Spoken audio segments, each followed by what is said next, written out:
हमारे संविधान ने हमें न्याय, स्वतंत्रता, समानता और बंधुत्व का अधिकार दिया। जल संग्रहण, महिला सशक्तिकरण और रोजगार के क्षेत्र में बड़ी उपलब्धि प्राप्त की है।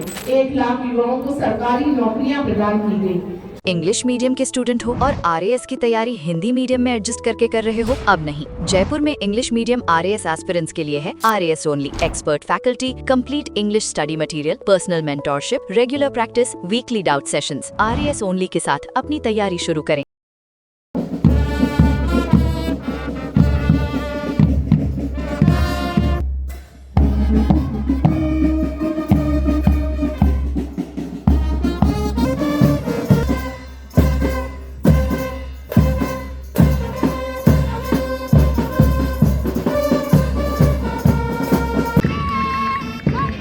Commander doctor Aditya Upadhyay, RAC के platoon commander Shri Hukmaram sub inspector अपने दल की बागडोर संभाले हुए हैं। जोरदार तालियां हो जाएं।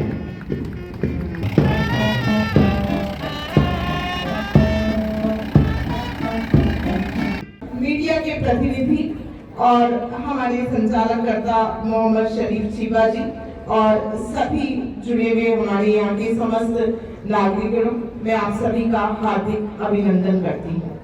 आज का दिन हमारे लिए बेहद गौरव का दिन है। आज के दिन ही 1950 में हमारे देश ने अपना संविधान लागू हुआ।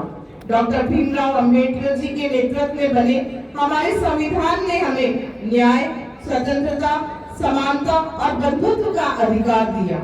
हमारे संविधान ने करोड़ों भारतीयों को एक सूत्र में बांधा और दुनिया के सबसे बड़े लोकतंत्र का आधार बनाया। हमारा राजस्थान राज्य रणबांकुरों, वीरांगनाओं और सांस्कृतिक धरोहर का गढ़ है। मीराबाई, पृथ्वीराज चौहान, महाराणा प्रताप जैसे महान वीरों की भूमि पर हम आज गर्व से खड़े हैं। हमारा देश भारत आज लोकतंत्र की मशाल जलाते हुए दुनिया में आशा, उमंग और सहिष्णुता का केंद्र बिंदु बन गया है। आज के दिन हमें ये याद रखना चाहिए कि ये पावन अवसर आनंद बनाने की तुलना में समर्पण का, संकल्प का, राष्ट्रीय चरित्र निखारने का और राष्ट्र को नई ऊंचाइयों पर ले जाने का प्रेरणा पर्व है। आज के दिन हम सब उन सभी स्वतंत्रता सेनानियों और देशभक्तों को नमन करते हैं जिन्होंने अपने जीवन का सर्वोच्च बलिदान देकर हमें आजादी दिलाई। हमें उनके बलिदान के महत्व को याद रखते हुए अपने कार्यों द्वारा ये सिद्ध करना है कि उनका संघर्ष व्यर्थ नहीं गया। हमारा संविधान हमें जाति, पंथ, भाषा, धर्म या लिंग के भेदभाव से ऊपर उठकर एक समताबद्ध, न्यायप्रिय और समृद्ध समाज बनाने की प्रेरणा देता है। हमारा संविधान हमें समानता, स्वतंत्रता, भातृत्व और न्याय का संदेश देता है। इन मूल्यों का पालन करना हमारा कर्तव्य है। हमें ये सुनिश्चित करना है कि सभी को शिक्षा का समान अवसर मिले, समाज में कोई भेदभाव ना हो, महिलाओं, बच्चों और कमजोर वर्गों में सुरक्षा और सम्मान मिले, कानून के प्रति सभी का विश्वास अटल रहे। हमारे यशस्वी मुख्यमंत्री श्री भजनलाल जी शर्मा के नेतृत्व में हमारी सरकार ने गत 2 वर्षों में शिक्षा, स्वास्थ्य, जल संग्रहण, महिला सशक्तिकरण और रोजगार के क्षेत्र में बड़ी उपलब्धि प्राप्त की है। राज्य सरकार आपको अग्रणी राजस्थान के संकल्प के साथ काम कर रही है। हमने 2 वर्षों में सुशासन और अंत्योदय को अपनी प्राथमिकता बनाया है। गत वर्ष नौजवानों के हितों को ध्यान में रखते हुए 1 लाख युवाओं को सरकारी नौकरियां प्रदान की गई। इस वर्ष भी 1 लाख युवाओं को सरकारी नौकरियां दिए जाने का लक्ष्य निर्धारित किया गया है। सबसे बड़ी बात मैं आपको बताना चाहूंगी कि इस वर्ष का सरकारी भर्तियों का कैलेंडर भी जारी कर दिया गया है ताकि युवा अपनी योग्यता और पात्रता को पर्याप्त समय देते हुए प्रतियोगिता परीक्षाओं की तैयारी कर सके।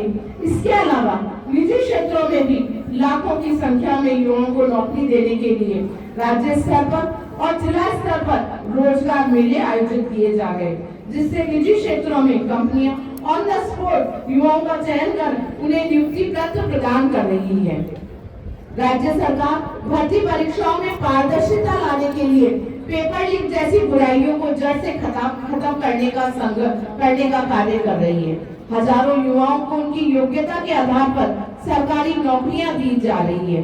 इसी क्रम में अभी हाल ही में हमारे देश के गृह मंत्री श्री अमित जी शाह ने पुलिस विभाग में कांस्टेबल के पद पर 10,000 से अधिक युवाओं को नियुक्ति पर पूर्ण पारदर्शिता व योग्यता रखते हुए युवाओं को प्रदान किया है। युवाओं में स्किल डेवलपमेंट और स्टार्टअप को बढ़ावा दिया जा रहा है। पर्यटक के क्षेत्र में भी युवाओं को रोजगार प्रदान करने हेतु अन्य सांस्कृतिक विरासतों को विश्व पर्यटन पर मजबूत किया जा रहा है। हमारी सरकार द्वारा राज्य में निवेश को बढ़ावा देने के लिए लगातार 2 वर्षों से राजस्थान इन्वेस्टमेंट समिट का आयोजन किया जा रहा है, जिसके तहत करोड़ों रुपए के एमओयू हस्ताक्षरित किए गए हैं। इन्हें धरातल पर उतारने के लिए भी हर संभव प्रयास और सुविधाएं उपलब्ध करवाई जा रही है। हमारे राज्य में इसके तहत सौर ऊर्जा और पर्यटन के क्षेत्र में राष्ट्रीय और अंतर्राष्ट्रीय निवेशकों में काफी उत्साह और रुचि दिखाई गई है। सौर ऊर्जा के क्षेत्र में हमारा राजस्थान राज्य अग्रणी हो गया है। राज्य में अधिकाधिक निवेश हेतु अलग से एक विभाग का गठन भी कर दिया गया है, ताकि निवेशकों को एक स्थान पर सभी तरह की जानकारियां और सुविधाएं उपलब्ध हो सके और उन्हें अपने कार्यों के लिए अलग अलग विभागों से संपर्क करने की आवश्यकता नहीं है। हमारी सरकार द्वारा राम जल सेतु लिंक प्रोजेक्ट, जो पूर्व में ERCP का नाम था, के तहत पूर्वी राजस्थान के 21 जिलों के लिए पेयजल और सिंचाई की समस्याओं को दूर करने के लिए केंद्र सरकार के साथ मिलकर एक ऐतिहासिक कदम उठाया गया है। अपराध मुक्त राजस्थान राज्य को बनाने के लिए पुलिस के आधुनिकीकरण और एंटी गैंगस्टर टास्क फोर्स के गठन से अपराधियों के मन में भय और आमजन में विश्वास पैदा किया जा रहा है। हत्या और महिला अत्याचारों के मामले में उल्लेखनीय कमी आई है। इस वर्ष हम वंदे मातरम की 150वीं वर्षगांठ मना रहे हैं। वंदे मातरम सिर्फ गीत नहीं है, बल्कि हमारी एकता और स्वतंत्रता की पुकार है। हमारी युवा पीढ़ी हमारा भविष्य है। हमारे युवा देश के विज्ञान, तकनीक, खेल, कृषि, IT आदि क्षेत्रों में महत्वपूर्ण योगदान दे रहे हैं। हमारा भी दायित्व है कि इन युवा प्रतिभाओं को प्रोत्साहन दें, उन्हें सही दिशा और संसाधन प्रदान करें, ताकि वे दुनिया के प्रत्येक क्षेत्र में भारत का नाम रोशन कर सकें। प्रधानमंत्री जी के विकसित भारत के आह्वान को सफल बनाने के लिए राजस्थान राज्य भी महत्वपूर्ण भूमिका निभा रहा है। हमारा लक्ष्य है 2047 तक राजस्थान राज्य शिक्षा, स्वास्थ्य, सौर ऊर्जा और निवेश के क्षेत्र में देश का अग्रणी राज्य बने और हमारा राज्य निवेशकों की पहली पसंद बने। अभी हाल ही के अंदर हमने अपने कुछ ऐसे अनुपयोगी कानून थे जिनमें संशोधन किया गया, जिन्हें समाप्त किया गया और नए उपयोगी कानूनों के लिए नए रूप में उन्हें प्रसारित किया गया है।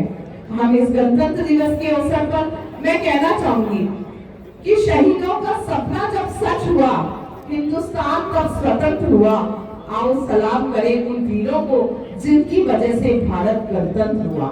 हम सब इस गणतंत्र दिवस के अवसर पर हम ये संकल्प लें कि संविधान के आदर्शों का पालन करेंगे, अपने लिए और दूसरों के लिए न्याय, समानता और स्वतंत्रता सुनिश्चित करेंगे। अपने जिले को, अपने राज्य को और अपने देश को प्रगति की ओर ले जाएंगे।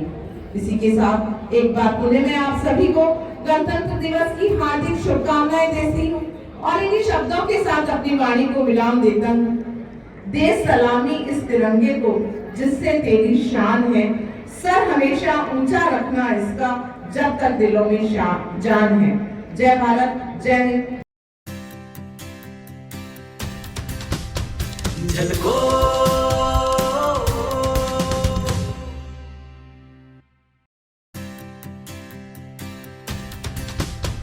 झलको